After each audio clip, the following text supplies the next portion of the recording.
그날 일에 대해서 좀 얘기해 줄 수 있을까?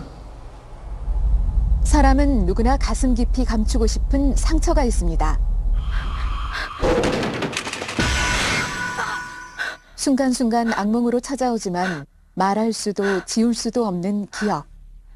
진짜 무서운 게 뭔지 알아? 뭔가 잊고 싶은 게 있는데 깨끗하게 지워버리고 싶은 게 있는데 도저히 잊지도 못하고 지워지지도 않는 거 있지. 근데 그게 평생부터다냐? 유령처럼. 평범한 일상을 지옥으로 몰아넣고 착한 사람을 살인범으로 만들어버리는 마음의 상처 트라우마. 오늘 시네마 테라피에서는 몸과 마음을 병들게 하는 트라우마의 원인과 치유법을 알려드립니다. 한게 없어요?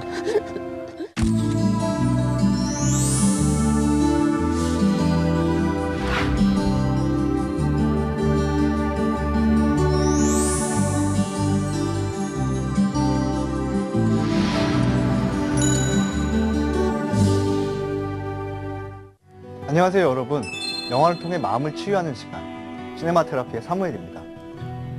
여러분, 최근 우리 사회를 충격과 공포로 몰아넣었던 사건들 기억나십니까? 14살 아이를 자살로 몰아넣은 대구 중학생과 부모를 잔혹하게 살해한 명문대생, 그리고 어머니를 죽여서 방치한 고등학생 사건까지. 그런데 이 가해자들을 깊이 들여다보면 한 가지 공통점이 있습니다. 모두 겉으로는 평범하고 온순하지만 마음속엔 깊은 상처와 분노가 있다는 건데요. 아무도 모르는 사이 평범한 사람을 괴물로 만들어버리는 마음의 상처. 트라우마는 과연 어떻게 만들어지는 걸까요? 여기 남들과 다른 아침을 맞는 여자가 있습니다. 희망찬 새 아침. 운동을 끝내고 찾은 건 수면제 한 통. 마치 사탕처럼 한 알 한 알 수면제를 삼키는 그녀.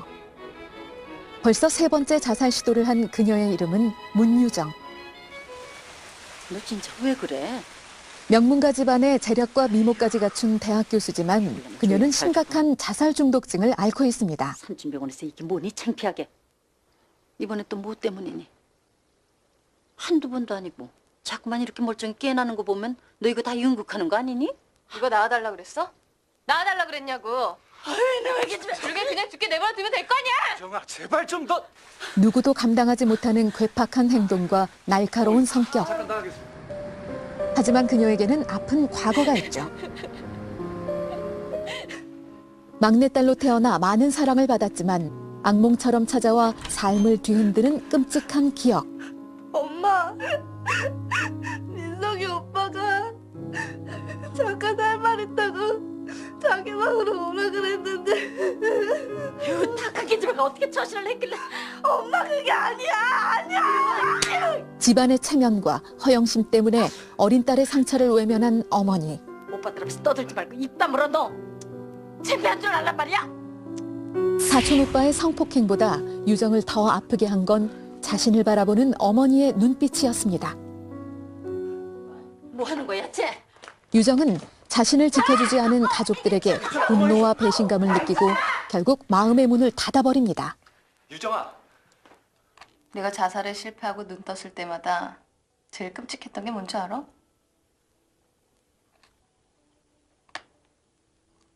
엄마 얼굴이 보이는 거야. 다시 살아서 엄마 딸이라는 게 제일 끔찍하다고. 그날 이후 좀처럼 깊은 잠에 들지 못하는 유정. 그녀에게 시간은 결코 약이 되지 못하죠. 오늘 이만합시다. 집안의 후원으로 최연소 교수가 되었지만 제멋대로 흘러가는 인생. 저기요. 11시 수업에 20분 늦으셨고요. 20분 수업하셨거든요.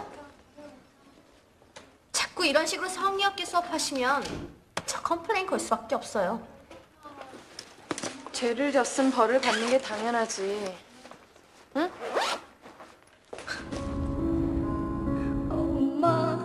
자신의 탓이 아님에도 끔찍한 분노와 상처, 좌절감을 남기는 트라우마. 그녀는 어떻게 이 깊고 어두운 늪에서 빠져나갈 수 있을까요? 세상을 믿지 못하는 여자 유정. 그녀에게 있어 가장 결정적인 가해자는 사건을 외면한 어머니였습니다. 끔찍한 사건을 겪은 후 대부분의 사람들은 과민 반응과 감정 에피드를 보이는데요. 이때 주변 사람들은 그의 이야기를 듣고 다독여주는 노력이 필요합니다. 들어주는 것만으로도 상처는 작아지지만 만약 주위에서 외면하거나 비난하면 마음속의 고통은 더 커지게 됩니다. 그리고 그 고통은 우울증, 폭력성, 분노와 통증 등 다양한 증상으로 나타나는데요. 이는 자신뿐 아니라 다른 사람까지 끔찍한 불행으로 몰고 갑니다. 그대 나를 보아도 나는 기억을 못합니다. 조용하고 평화롭던 동네에서 벌어진 잔인한 연쇄살인 사건. 피해자는 모두 여성. 범인은 한 사람으로 밝혀지지만 단서는 그 어디에도 남아있지 않습니다. 희생자는 늘어나지만 점점 미궁 속으로 빠져드는 살인사건. 그 속에서 두 남자가 자신의 정체를 드러내기 시작하죠. 확 좀 찌려라, 이 새끼들아. 극심한 스트레스에 시달리는 범죄 추리 소설가 경주. 그는 빚쟁이의 독촉을 못 이긴 아버지로 인해 가족을 모두 잃고 상처와 분노를 안은 채 살아왔습니다. 안녕하세요. 그리고 여기 또 한 사람. 상냥하고 예의 바른 문구점 청년 효희. 나오지 마. 알았어? 어린 시절 어머니로부터 모진 학대를 당한 그는 어머니가 죽은 이후 경주의 곁을 서성입니다. 그러던 어느 날 벌어진 또 한 번의 살인사건. 경주와 효희는 공범이자 라이벌로 서로를 쫓게 되죠. 그걸 왜 먹어? 겉으로는 평범하지만 잔인한 폭력성을 감추고 있는 두 남자. 과거의 기억에서 해방되고 싶었던 그들은 자신도 모르는 사이 치밀한 연쇄살인 사건의 공모자가 되어가는데요. 어린 시절 받은 상처와 함께 뒤틀려버린 두 남자의 악연은 과연 어떻게 끝날까요? 나 괴물이지. 가족에게 깊은 상처를 받은 두 남자. 가정폭력으로 인한 트라우마는 성인이 되고 폭력과 살인 등 극단적인 방법으로 나타납니다. 하지만 이들은 분노와 더불어 사랑받고 싶다는 감정 때문에 가족이 아닌 자신보다 약한 사람이나 동물들을 괴롭히고 분노를 표현합니다. 그리고 문제의 원인을 상대에게 돌리고 책임을 회피합니다. 결국 다른 사람의 인생까지 망가뜨리는 트라우마의 악순환. 하지만 모든 자물쇠에 열쇠가 있듯이 깊은 상처에도 약이 있는데요. 어떻게 하면 트라우마에서 벗어날 수 있는지 알아보겠습니다. 오후 6시쯤 백화점 A동이 갑자기 무너졌습니다. 오늘 사고가 일어난 시간은 3시 이상을 자신의 눈앞에서 사랑하는 사람을 떠나보내야 했던 한 남자. 고통과 죄책감으로 시달리는 현우는 10여 년 동안 웃음을 잃고 살아갈 희망을 잃습니다. 그러던 어느 날 갑작스런 여행길에 나선 현우. 그를 부른 건 너무나 사랑했던 민주의 흔적이었죠. 결혼 후 현우와 함께하고 싶었던 여행지를 다이어리에 담았던 민주. 단풍이 이 계곡에 비쳐들 때면 우린 부부가 돼 있을까? 그는 차마 잊을 수 없는 그녀의 목소리를 따라 홀로 여행을 시작합니다. 이 아름다운 정원은 이름이 소세원인데 어때?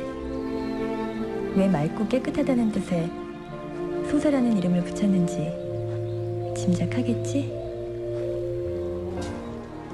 다음에 같이 한번 와볼까 해서. 거대한 건축물과 차가운 도시가 빼앗은 사랑을 소박하고 따스한 길 위에서 다시 발견하는 현우. 바다 가운데에 사막을 가진 섬이 하나 있어. 그 모래를 싣고 바다를 건너온 바람이 가득한 곳이 이 우이도야. 우리나라에서 유일하게 모래사막을 갖고 있는 우이도부터 천년의 시간을 간직한 구절리의 전나무 숲까지. 그는 가슴 아픈 과거의 상처를 아름다운 길 위에서 위로받고 살아갈 힘을 얻는데요. 그리로 보내지 말아달라고 나한테 손을 뻗었던 건데. 여행길에서 자신의 상처를 들어주고 위로해주는 사람을 만나 서서히 죄책감에서 벗어나는 현우.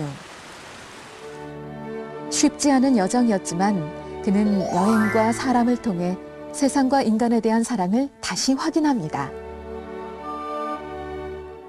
수많은 사상자를 낸 삼풍백화점과 성수대교 사건, 그리고 지금도 벌어지고 있을 수많은 사건, 사고들. 이 같은 대형 참사에 얽힌 트라우마에서 벗어나기 위해선 일단 자책감에서 벗어나야 합니다. 하지만 방법을 모르시겠다고요? 첫 번째, 고통의 원인을 자신의 탓으로 돌리지 마십시오.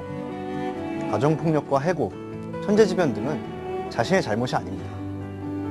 그 누구도 막지 못할 사건이었음을 받아들이십시오. 두 번째, 깊은 상처를 준 사람에게 솔직한 감정을 이야기하고 사과를 받으십시오. 불가능하고 어려워 보이지만 가해자에게 표현을 하는 것만으로도 그 굴레에서 벗어날 수 있습니다. 마지막 세 번째, 사람들에게 자꾸 이야기를 하는 것입니다. 거듭 누군가에게 이야기를 하다 보면 답답했던 마음이 사라지고 상처 역시 작아지는 느낌을 받게 될 것입니다. 여러분, 고통스러운 비밀에서 벗어나 앞으로 나아가려면 무엇보다 자신의 삶을 자세히 들여다보는 용기가 필요합니다. 더 이상 숨거나 외면하는 대신 자신의 트라우마를 발견하고 극복하기 위해 노력해 보십시오. 지금과는 다른 내일이 여러분을 기다리고 있을 것입니다. 네, 안녕하세요. 여러분의 소중한 티켓 값을 지켜드리는 영화 바디가드 한이한이 유일한입니다. 이 알바들 댓글에 속으셨다고요? 더 이상 예고편에 낚이기 싫다고요? 재미없는 영화 때문에 소개팅을 망쳤다고요? 그렇다면 묻지도 따지지도 않고 봐야 할 시간, 이번 주 박스 오피스 순위 두근두근 5위부터 본방 사수하세요. 이번 주 5위는 보기만 해도 아찔한 벼랑 끝의 사투, 매논 렛즈입니다. 뉴욕 맨하튼에 자리한 한 호텔의 난간. 그 위에 서 있는 사람은 전직 경찰관 리 캐서디인데요. 4천만 달러의 다이아몬드를 훔쳤다는 누명을 벗기 위해 21층에 올라간 그는 사람들의 관심을 얻는 데 성공합니다. 하지만 경찰과 자신의 변호사조차도 믿지 않는 상황. 캐서디는 결국 또 다른 계획도 함께 꾸미게 되는데요. 그의 사투에 영화 전문기자 백나영님은 부러진 화살이 할리우드로 가면이라고 남겨주셨습니다. 더 이상 물러설 곳 없는 위기의 남자를 그리고 있는 이 영화. 아찔한 고공 액션과 복잡한 이야기 구조로 긴장감을 선사하는데요. 아이디 형선님은 고소공포증 유발작이라고 살짝 투덜거리셨네요. 난간에 서 있으랴, 음모를 진행하랴, 정신없이 바쁜 주인공 샘 워싱턴. 아바타와 타이탄에 이어 또 한 번의 열연을 선보인 그의 액션 스릴러 매논 렛지. 아쉽게도 이번 주 5위에 그쳤습니다. 실제 미국 경찰들이 쓰는 무전 용어 매논 렛지. 억울하거나 급한 일이 생기면 난간이나 옥상에 올라가는 것은 전 세계인들의 공통점인 것 같습니다. 샘 워싱턴의 근육진 몸매를 기대하고 영화를 보신 분들 뭔가 아쉽다는 의견이 많았는데요. 샘의 가슴 근육을 누른 이번 주 4위는 과연 어떤 작품일까요? 두근두근 박스 오피스 사이 right now. 이번 주 4위는 말죽거리 잔혹사 비열한 거리를 잇는 도시 3부작 하울링입니다. 충진 때마다 후배에게 밀리는 강력계 형사 상길. 어느 날 그는 분신자살 사건과 함께 신첩녀 형사 은영까지 떠맡습니다. 시체는 원래 다 이상합니다. 짐승의 이빨 자국과 희생자들의 공통점.